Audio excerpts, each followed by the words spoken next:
It is time. It is time, ladies, for us to take responsibility and action and education in order for us to be empowered around our financial lives. On today's episode of Thrive Forward, we welcome Sophie Antal-Gilbert from Russell Investments. She is someone I partner with on the business side of things as an educator and someone who shares her knowledge not only around investments and tax planning, but also around the topics of women and wealth. And that's where her and I roll up our sleeves, kick back our feet, and have a very down-to-earth conversation around being a mother, around being caregiver, around why women should care so much about their finances and what are the pieces that we really should be taking charge on. So tune into this episode, and if you've got girlfriends who you know need to start having this conversation or you've never talked about money with before, send this podcast and initiate that conversation. Tune in. I know you're going to take some nuggets of knowledge away today. Thank you, Sophie, for joining us.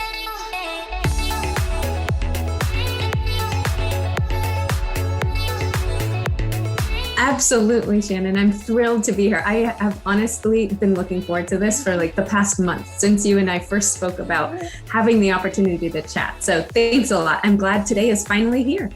Yes. Well, you and I have had quite the different conversations throughout our career.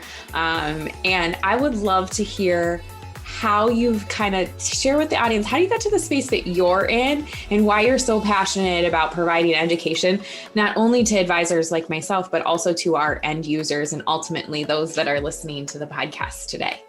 Yeah, absolutely. So my sort of journey into financial services overall was a little bit unusual. I actually studied at Smith College, which is one of the reasons that I'm very interested in women's issues, as Smith is an all-women's college. But I actually majored in international studies and diplomacy, and I have a master's in diplomacy. So I was not necessarily cut out to be in the econ finance world. I did minor in economics, but it was almost more accidental than intentional.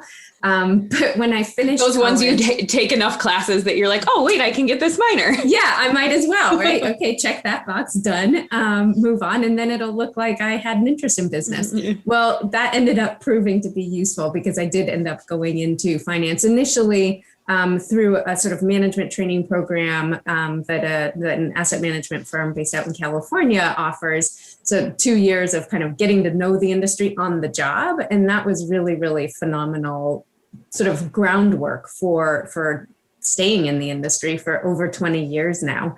I'm dating myself a little bit there, but time flies when you're having fun, and we'll stick with that version. Yes, yeah, absolutely. Yeah. And from there, then I think that my interest in women's issues overall and in sort of women empowerment, women confidence and stuff has been a theme throughout my entire life. My mom is my biggest role model. She has been my mentor and in a lot of ways my best friend my entire life. So she has been really sort of key in that. And then going to Smith College obviously impacted me as well. But then joining an industry that honestly, I'm sure you notice this a lot as well, Shannon, when we attend conferences and stuff, there's so many times where I'm the only woman in a room. And it used to strike me a lot as odd. And now I think I've just partially gotten very used to it. And my mission now is let's change this. This is not how it has to be. It's certainly been the norm for many, many years, but what else can we do as women who are in finance and in financial services now? What else can we do actively to make this less of a sort of intimidating industry and an intimidating topic for other women? Because it is so central to all of our lives, right? Money is, what's the saying? Money makes the world go around. Yeah. Money can't buy happiness, but it can buy options. And it is a part of our lives. So how can we make the industry more accessible, make the topics more accessible, and make women feel more included and more seen by this industry? So those are sort of the different aspects that have led me to where I am today. I love that journey. And you and I have that women's college mentality in common, in that I attended St. Kate's, and I decided to stay in Minnesota as to go somewhere else outside when I had this great female college in my backyard. And it was actually my mom's dream to go to St. Kate's. She grew up just a few blocks away. And so when I told her that that was my choice and she couldn't afford to go there when she was in college, that it was just like, she was like, I'm vicariously living through you, and you're like going to be able to do all of these cool things. And I say that the high school I went to made me who I am as a person. And St. Kate's made me who I am as a woman, and formed me into the space that I love being active in those conversations. And yes, I can completely attest to the experiences of being the only woman and being a younger woman in the industry. Well, I too am pushing the later double digits as well. I'm getting close to, I think I've just rolled into the 16-year mark of being in the financial industry in all the various capacities I have been. But I have noticed, and sometimes I'm sitting at leadership tables and people, I remember sitting in a management meeting once and people were like, well, how do we lead these millennials? And I was like, do you realize you're talking to one? No? Oh, okay.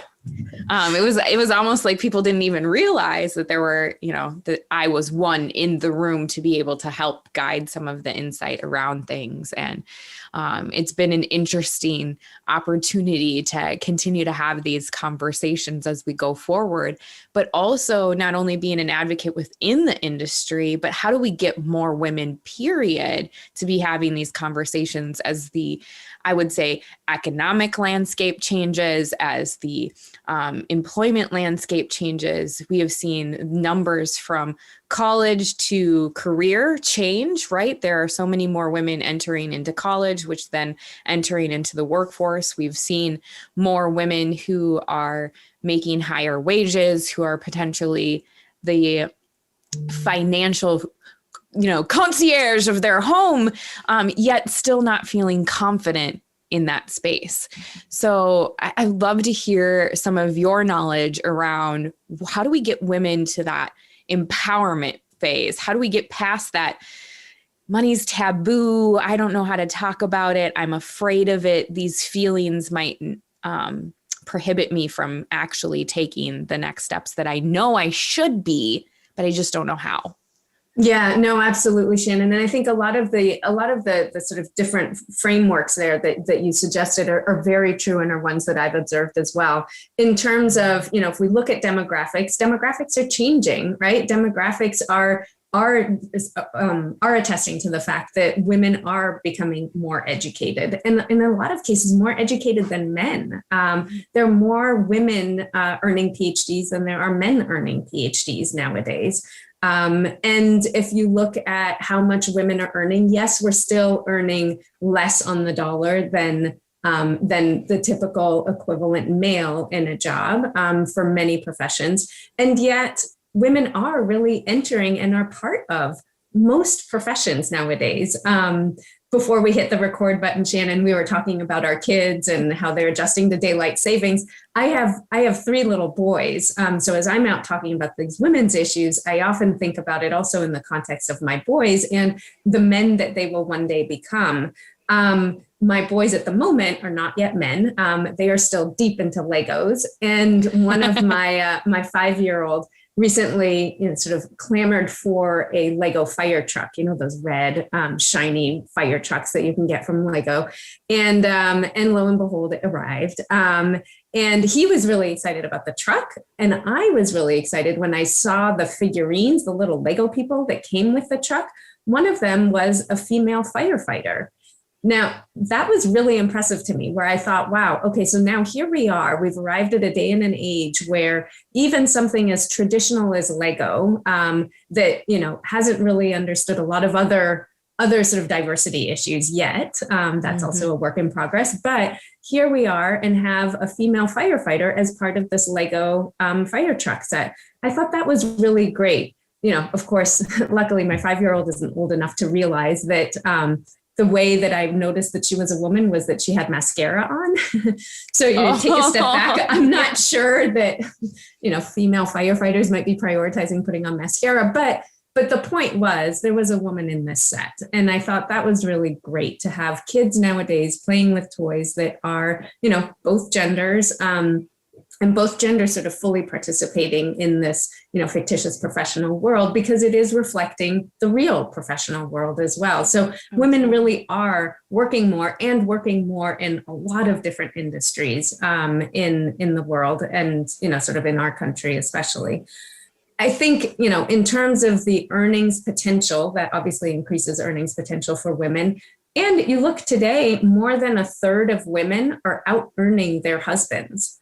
Right. And now that's just the demographic of women that are actually married. Right. But within that demographic, 1/3 of them, over a third of them, are out earning their husbands. Roll back the clock 50 years ago, that would have been really, really uncommon. We certainly didn't have over a third of the US population, female population, out earning their spouses. So I think that in terms of confidence, there are a lot of areas where we can be sort of gleaning that confidence of, hey, to a certain extent, we have arrived, right? There has been a lot of change in society, in the economy, in the labor force, that suggests that we are competent at a lot of things. We are certainly becoming increasingly able to earn our own money. Then when you look at other demographic shifts, you begin to realize, well, not only are we earning our own money, but we're also very likely to be inheriting a lot of money. If we look at the baby boomer generation that, is sort of controlling a lot of the assets, well, at some point, those assets are going to be transferring to the next generation. We all know the statistics that women tend to live longer than men. So the likelihood is that women are going to be the majority inheritors of these assets as they transition, right? You mentioned millennials. A lot of people focus on, well, what the millennials are going to be inheriting a lot of this wealth. That's true, but not yet, right? Initially, mom is going to inherit those assets. And so women are also going to be in a position, and are increasingly in a position, where they are controlling a lot of the wealth and having to make those decisions. In fact, there's a number of statistics, but some of them show that sort of 70% of the $41 trillion that are going to transfer hands in the next 40 years are going to be controlled by women, right? That's a lot of money. We also know that because we, either inherit it, or because we outlive it, or because we, divorce, or because we earn it, at some point in our lives, 90% of all women will be solely responsible for their finances. Yes. So this question of how can we increase our confidence and familiarity and just, sort of comfort level in talking about money and dealing with money and taking sort of control and being proud of it, I think is a really, really timely question, because it's not an issue that most of us are going to be able to skirt. And instead, it's an issue that can really empower us, right? We can make a tremendous difference in our lives, in our families' lives, and in our communities' lives when we have that confidence and when we become true partners, whether it's with, other family members or, people like yourselves, Shannon, who, are those life coaches and those financial planners for women, to be able to have that confidence and really tell the money where it is that they want to go, as opposed to, relying on the money to tell us where we should want to go or where we can go, but really carving the path for where do we want this money to take us. Well, and I think you bring up some really great points about women and the power that we are going to, if we don't already hold around our financial lives. I think we also inherently make decisions around our finances better actually than men too, just from emotional decision making that we make. I think a lot of times women get a bad rap for their emotions and their care. And, we have these, once a month, we have these emotions and they're all over the place. And yay, they had babies and like, oh my goodness, hormones, yikes. But the reality is men are usually more risk takers and are looking at it, from an investment standpoint, not just they're looking at making changes. What's the fastest way I can make a buck? Where women have the tendency to hold on to things that create wealth over time. Women, from a giving standpoint, actually give more money over time than men. Men have the tendency to give larger dollar amounts, but women give smaller amounts over time that are even more impactful. I think about how the world will just change with those trillions of dollars transitioning into the hands of women, and women having the ultimate choice about how that money gets directed. You said it so perfectly, directing the way the money gets to be used, not the money directing us. What are some of the key spaces that you see women needing to start that educational journey in order to reach that aspect of empowerment and making those decisions really mean something aligned with their lives? Yeah, I mean, I think the first thing is really understanding what are my goals, right? Like, what are my goals? What are my preferences? What do I actually care about? As you mentioned, most of the time, especially in, some more traditional couples, if we sort of imagine the female male sort of couple, oftentimes women do have a tendency to delegate financial decisions, especially investment decisions, to men. Women are actually, for those of us who are still signing checks, women actually sign like 90% of checks ever written in the US or something, some like astronomical number like that. Men don't as much. That's not just because they're not using checks. It's because a lot of the household decisions, household financial decisions, when it comes to, budgeting and day-to-day spending, a lot of those decisions get made by women. So we shouldn't kid ourselves, and we should definitely give ourselves a pat on the back. We are already making a lot of financial decisions today, whether it's, the vacations, whether it's things for the children, whether it's groceries, whether it's things for the home. Oftentimes women are the ones who are making those decisions. A lot of professional service providers actually, well, certainly the more enlightened ones, realize that women are the ones making a lot of decisions about professional services as well. Whether you're a financial advisor, whether you're an accountant, whether you're an attorney, whether, all kinds of services, women are actually the ones influencing a lot of those decisions, even when our, spouse might be there and might be the one that is directing the conversation more. You can be sure that ultimately we get back in the car afterwards and she's going to have a say on whether or not we're hiring this person. So there's different ways that women are already influencing and making decisions. I think that women's priorities tend to be a little bit different. So we tend to delegate a lot of those investment decisions, but it's because we're busy. We're busy doing a lot of other things, right? Yes. We're busy raising children, taking care of the house. A lot of us are, busy working as well and have jobs outside of the home on top of all of our responsibilities at home. But I don't know about you, right? I mean, in my household, I'm the one who's making most of the kids' dentist and appointments and doctor's appointments and taking them to things and coordinating the play dates and all of that sort of stuff. So there's a lot that we are already doing in terms of decision making. There's a lot that we are influencing in terms of financial decision making.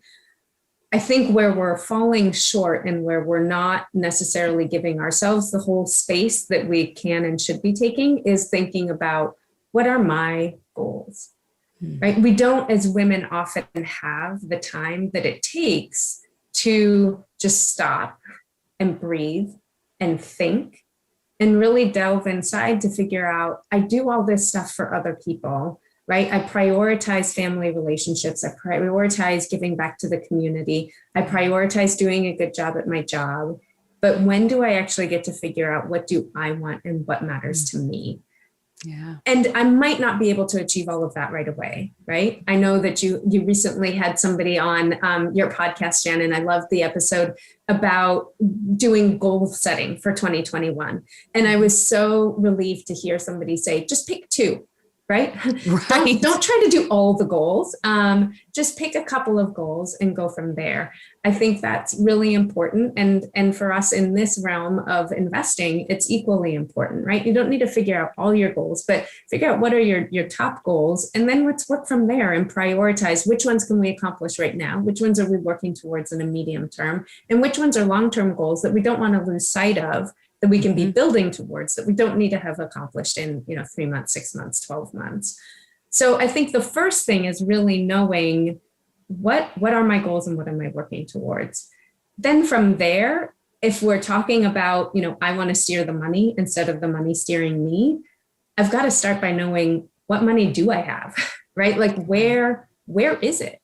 Especially if I haven't necessarily been involved in a lot of the conversations around money. That's the first starting point, is understanding where is the money and what is the money? How is it invested or not invested at the moment? How do I access it? Some of the things are even basic, like what are the passwords to a lot of these accounts? And making sure that I know that information. It'll help me if I ever, am in that situation where I have to be solely responsible for my finances. And whether I have warning of that or not, doesn't matter. I need to know where it is and I need to know what the passwords are. So I need to know how to find it. I need to know how to access it. I need to know that. And then my heirs need to know that as well. So, I'm just the pass-through vehicle in a lot of ways, right? So I'm doing this for my children as well. Even if I can't sort of bend my mind around, I'm doing this for me, then we can certainly find the energy and the courage to do it for our children and for, our beneficiaries. So that's the second area, is sort of figuring out where is the money and how do I access it and what does it mean? Those are sort of the two key points. I think that another area where we can help ourselves and each other as women is that as women, we tend to learn a lot from each other, right? We tend to do a lot of research before we make any big life decisions. Oftentimes we check in with other people, we check in with experts, we check in with friends who might have had similar experiences, or other people whose opinion we really value and who know us well and whose perspective can be helpful. And I think that when it comes to money in the past, we've sort of had this taboo of, girls don't talk about money, women don't talk about money. And there's all these sort of stigmas around money. And yet we're willing to talk about so many other things. Why would we not also talk about money and learn from each other's money experiences and each other's money stories, so that we don't end up in a cycle where we're repeating similar mistakes that others have made, or where we're observing others make mistakes that we have made in the past? How about if we sort of band together and share those insights that we have and just learn from each other in the same way that we do when we're looking for a gardener or when we're looking for a pediatrician and stuff? Absolutely. I have actually given this a lot of thought as of late, because I'm like, women have so many parties for, you name it, whatever, pastry dish or food dish or makeup or hair product or diet shake. Like we have all of these parties where people are like, hey, will you come shop my jewelry line? And I'm gonna this friend is selling their jewelry and you can come buy something and then I get something for it. And it's this party that we're surrounding around all of those things, and they're wonderful. And I think topics, I actually hosted something once. This was probably 4 years ago. And the gal said, you should probably just host one on money. And that always stood in the back of my head. I'm like, maybe we should have some sort of, And I'm not saying like it's a multi-level marketing thing. Let's be very clear here. That's not what I'm saying. This would be like an educational series, like a book club or something in that manner where it's this creation of space for women to show up and be, shame, fear, guilt, all of those negative things that we might associate with money. We separate those or sort through them together so that you can grow together in those spaces. I got approached by somebody recently to start hosting something like that. So who knows? Maybe That sounds really exciting. And I think these money conversations, when you get women in a room, as you say, right, conversation can go everywhere and anywhere. And I think some of it is just that sisterhood that comes from being in the same space, sharing space with people who have, at some level, we all have something in common, right? And we all share a certain experience, a certain perspective, certain challenges. I've given a talk around women and investing and empowering women to sort of, be owners and own the power that they have financially. And they have always been my favorite gatherings and my favorite talks. When I don't get to give that talk, I'm often talking about markets and economies or about, tax smart investing or things like that, which are all, topics I'm also very passionate about. But when I give the women in investing talk, I feel like I can show up as my whole self. And it's so wonderful to be in a space surrounded by other women. You get to see and hear these stories that you wouldn't otherwise hear. And in all of it, I've probably given that talk close to 200 times in the last few years. In every single room that I've been in, there has always been a mother and a daughter, at least one mother and a daughter pair in the room. And sometimes mom is 70 years old. Sometimes, mom is 40, and sometimes the daughters are teenagers. And they're, sort of being brought along by their moms and stuff. Sometimes it's an aunt and a niece sort of pairing, but it's really neat how you really can transfer a lot of this knowledge. We do that in so many other aspects of life. It really is powerful. I have learned so much in those talks. I mean, people always think I'm the one who's going to be the expert in the room, right? But really, I learned so much from the stories and experiences that women share. It has definitely informed how I think about my money and my priorities and investing and, sharing these money stories with my own children as well. So I love that you would, consider hosting something like that. Yeah, we'll see how we can formulate it and make it compliance approved to be able to do something like that. The world we live in of regulatory concerns to be able to initiate something so innocent as a conversation, right? But you talk about money stories, and I think this is such a critical part that I work with so many individuals on is if we don't deal with what we have taught ourselves or other individuals have taught us or society has taught us about money, how do we get to the strategy place, which both are so important? We see a lot around what's called money mindset and knowing like that you're worth it.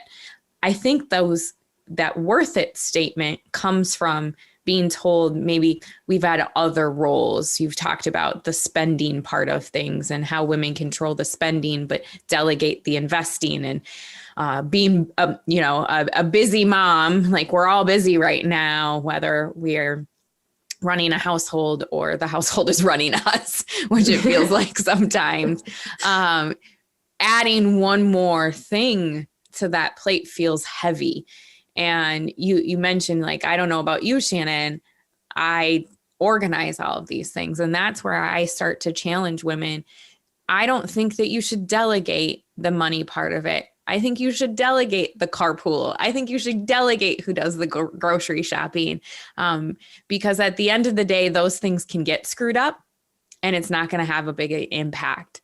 But what happens if your financial picture? There are so many women who place trust in their partner and things happen, whether it's irresponsible investing, irresponsible spending, things that women don't know about. I can't tell you how many times I've had women come to me and be like, I didn't know that he was spending that much money. And like, or investing it in this way. Yeah. In something I would totally never, like, from a philosophy standpoint, ever agree with, right? Maybe, the very socially, environmentally conscious and, investing in oil rigs, like somebody, like, those values don't align. I'm not saying that you can't have, various different investment vehicles, but the aspect is not, you're leaving those choices to somebody else to make. And I firmly believe that you can delegate the other stuff that feels more impactful in the present. But actually, you know what, if so-and-so Joey's mom takes your kid to soccer practice, is it really going to be that big of a deal versus something else? And I think we as women have been cultivated into this aspect of perfection has to exist. And so, like, I have to do really good at the outside that people can see, and people can't see my money. So it's back here. I can hide part of that, but I can't hide not showing up to the PTA meeting with freshly baked goods, which I've never been that mom. Yeah, no, I think I'm like bad moms. I'm like the mom that literally shows up and was like, what am I supposed to be bringing? You're real mom. You're real mom. And you give everybody else permission to show up as real mom too, Shannon, which is really, really important. And I think, again, the sisterhood, right? Like, if one of us is doing it, it makes it more okay for the second one to do it, which makes it more okay for the third to do it. And then suddenly we're all doing it. And suddenly we're like, wait, baked goods at a PTA meeting? Whoever thought that was a good idea or necessary, right? I mean, it's a lovely idea. It's wonderful. I love the baked goods. And there's a mom that really likes to make them. So that's that mom's responsibility, right? Exactly. That mom, that sets her soul on fire. Like, I have a girlfriend who now owns her own catering business and she loves doing that. Let's pay her to do it. Now we're paying for her light bill or whatever, right? And I don't have to worry about burning something that is going to taste like crap for somebody else. Anyway. Exactly. Don't ask me to make cookies. Yeah, I can do cakes. I cannot do cookies. But yeah, I think that I agree with you completely that it sort of feels like, gosh, I'm already doing so much. How can I possibly add more to my plate? I mean, now I'm also supposed to feel guilty about not investing my money and not being involved in that. Like, how on earth? And I think I think it's a totally legitimate, concern and objection. I think that your suggestion of, okay, well, let's look at the roster of all the things that we are doing right now, that we are prioritizing, that we are focusing on. What from this list could we potentially, without too many sort of negative consequences, outsource? Or how about we simply try stopping doing it and see if anybody else notices, right? Maybe nobody will, maybe we're the ones who notice the most, but maybe nobody else really cares that it's done to this standard or that it's done at all. Maybe we just let that slide a little bit. So I think sort of taking a creative problem-solving approach to it, right? We're such great problem solvers in so many other areas of our lives and for other people's lives. How about if we apply that for ourselves and give ourselves permission to not, as you say, be perfect everywhere? And I think some of it can be small incremental things. I read a great book a few years ago called Emotional Currency by, I believe the author's name is Kate Levinson. And she gives some really great examples of how can you initially become aware of your own money scripts and of your own money stories, of your own money biases and beliefs. And they're very small things that she suggests for how can you just come into sort of relatively stark reality about these. So things like, if, for instance, you are very accustomed to always, shopping using a credit card or, or a debit card or what have you, try for a week, leave the cards at home and just use cash all week. How does that make you feel? How does that change your perception of money or your habits or your thinking about money and about spending, about yourself? Or think about, if you're used to always buying things on sale, try to buy something for full price and see how that experience changes for you. Does that change how you feel about yourself or how you feel about the purchase that you made? And vice versa, right? So kind of just taking these everyday things that have become so habitual for ourselves and tweaking it just a little bit, like try doing the opposite. I never go to my meetings with a financial advisor. Well, this month I'm going to go, for instance, right? As an example, or I don't open the bank statements when they first come. Or they don't even arrive in the mail. They just arrive in my inbox and they get automatically funneled to some, file folder that, is labeled just, finances, and I'll get to it on a rainy day, which we know it's never rainy enough to actually get to that. Well, how about we change that, right? How about for 6 months, we're going to turn off the paperless billing thing. And actually, no, we're going to have you send that to me and I'm going to open them. Or I am on Sundays at 4:00 going to look at them every Sunday or every, the first Sunday of the month or what have you. But sort of changing those small money habits. So it's not an entire suddenly, all right, I need to review my entire investment portfolio, all of my 401k stuff, all of my IRAs, all of this, like where that absolutely, that feels overwhelming. And this is my job. That sounds overwhelming to me. Right. But if I just start with like small little bits and just chunk it out and really make myself aware of what does money mean to me, and what does saving mean? What does spending mean to me? What does giving feel like to me? How does it make me feel? Then suddenly we begin to realize, wow, I deal in these issues all the time already anyway. Now I'm just going to be more sort of intentional about it, more aware of it. And then it'll feel less intimidating too, because I feel more in control of it. I feel like it's not just a habit that's happening and I've been influenced, but I'm actually being much more intentional about it. So again, we don't need to, sort of try and chew the entire elephant, but just figuring out those small ways, those incremental changes that we can make. Yeah. And I think some of the key things are even like, if you are in control of the spending part of it, right? If you already have some level of ownership in that space and you're managing the day to day, what does the long term look like? And again, like attending that meeting. And if you have zero clue as to what's going on, because you've completely delegated that to a partner or to just outer space, because not every woman has a partner to delegate it to. And sometimes we just feel like things are out in outer space. I actually had a conversation with a woman who is single. And she said, Shannon, I have to admit to you, I have ADHD. My finances, I can't even focus on being able to get into the space to manage it. And sometimes my bills are late and I have no idea, like I just forgot. Mm-hmm. Right. Mm-hmm. And so like it was like a whole new awakening for me to realize that, wow, this is somebody's like actual like mental struggle that is not even like, it's not even a behavioral thing that they have the ability to sometimes change. Like we've got to figure out what are some tools that she can actually what are implement. the workarounds then? Yeah. But I think, taking that ownership of identifying what are the spaces that are gaps, that I don't feel confident in, and what are some of those small steps to get to that place, and asking for help if, you don't know where to start. Is there a girlfriend that that is good with money? Is there, call your advisor and say like, hey, I want to be more educated in this space. Do you have any resources for me?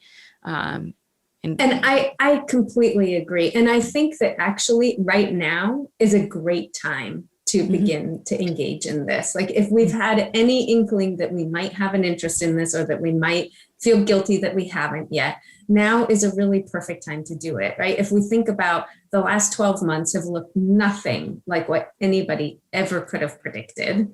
It has caused a lot of people to reevaluate fundamental things in their life about like, do I like doing what I'm doing? Do I want to continue in this job? Do I not? What does my work-life balance look like? Whether I'm married or not, whether I have kids or not, right? What does work-life balance mean to me? And what do I want that to look like now and in the future? What are my options, right? Nobody has been able to travel in the way that we might all have dreamed of. What does that mean? Suddenly, does that tell me something about how much I prize travel and how I prioritize that or not? All sorts of aspects of our lives have been, sort of uplift or sort of, taken, set upside down in a lot of ways. So let's just add the investment portion and the money portion to that as well and say, okay, so everything else has been turned upside down in my life. Why don't I also examine this area of my life, the financial aspect? Because the finances are going to be the tool that are the ones that are going to be able to enable us to actually accomplish the goals that we have and actually be able to accomplish the priorities. So let's look at that as the vehicle, and look at how can I influence that now? So as I'm reevaluating everything else in my life, let's reevaluate what is the tool that can help me most efficiently and most effectively actually succeed in accomplishing those priorities. Well, and as you're uncovering, like, how do you want your life experience to be? Money touches every aspect of our lives. And so, if you aren't happy with where you want to be in your career, do you know what your options are? Do you know that you can live the lifestyle that you want to and actually maybe make less? Or, create like a different type of work environment. I think we'll start to see environments in how staffing and work and hours traditionally worked, 9 to 5, which I've never worked a 9 to 5 job. No, me neither. 8:30 to 8:30. No, I know. It's like, I'm not going to reveal, but I'm a morning person. So yes, my days start very, very early and tend to end late, but yes. Yeah. I mean, like redesigning what that looks like and what do we want and how do we set boundaries so that we aren't doing that, so that things don't work. I mean, you mentioned life balance. I think I might have shared this philosophy with you before, but I look at it as how do we integrate? Because I don't know about you. I'm not a tightrope walker and I don't have one of those big bars. And if I did, I would probably fall off. And that's what I feel like most days in my life. And so how do I, some days are going to be integrated better than others. And I have to have a team surrounded by me. And that team doesn't mean is always professionals. It means that I have people who are going to support me, who are going to be my cheerleaders, who are going to help me with my mental health and my physical health. And all of those things play a part in order for us to live in that space that we want to. And I do agree with you. I think we've gotten the opportunity to really reevaluate where we want to be. I'm blessed maybe that I started that journey prior to 2020 and then really set out on this journey of like, where do I want to be in life? And then everybody was like, hey, how do you do that? Yeah, exactly. Yeah, but it does take a lot of introspection, right? Like, what are the different, you said money touches, every aspect of our life, and it really does, right? I mean, family and relationships, it touches our career, it touches our leisure, it touches our health is touched by our finances. Our community can be influenced that way. So I think it is a good way to start. And the questions don't need to be big questions, right? They can be as simple as, how am I planning for my kids' future? Like, what do I want for them? How am I planning for that?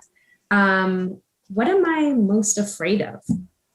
Right? Like, going deep into the fears. What am I afraid of? And how can I plan around that? What would happen, like, if I'm not here tomorrow? What do I need to make sure that my family knows and is prepared for? Is this the career that I want? What if I was going to try and reduce my hours? How would that change? Or if I wanted to increase my hours, right? If I'm not working as much as I might want to, what does that look like?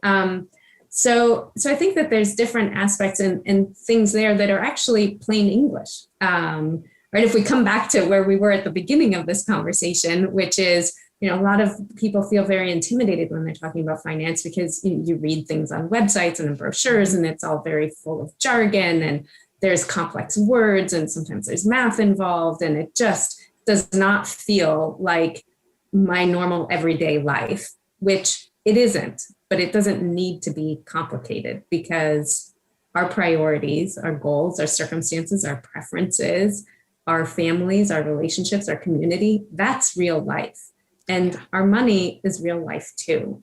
So having that confidence, being able to find that inner part of ourselves that realizes, I'm a woman, I do a lot of hard things, and I do them better than a lot of other people do around here. So I just need to have that same confidence that I have when I approach all these other things that I ace in my life. I can also do money. I can also do investing. And as same as I don't do everything else in my life completely alone, right? I'm surrounded, as you say, right? We have our team. We know who our cheerleaders are. We know who our best supporters are. I need that for money too. And that's totally fine. I don't have to be able to do this all by myself. So who are my money champions? Who is my money team? Who is my money supporter? So that I am, again, bit by bit, taking small steps to being able to achieve the money goals that I have.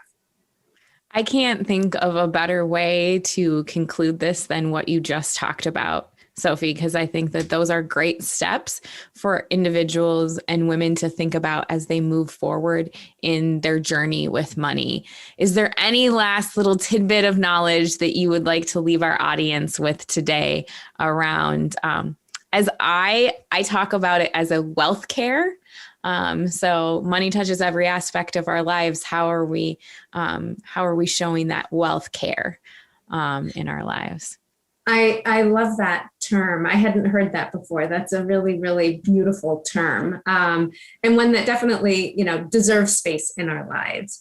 I think for anybody that still has any doubt about, okay, I hear that I'm supposed to feel confident, have the confidence. We are doing so many things in our lives that are incredibly complex, juggling a lot of things.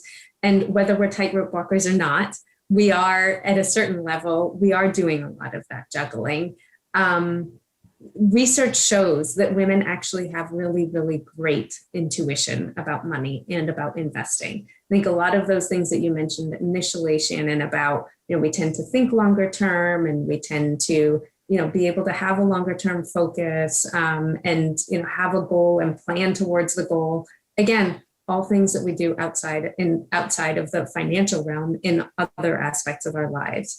We're simply applying it now to finances as well. And research shows that women, when we give ourselves the space and the confidence to do it, we actually show up in a really, really great way.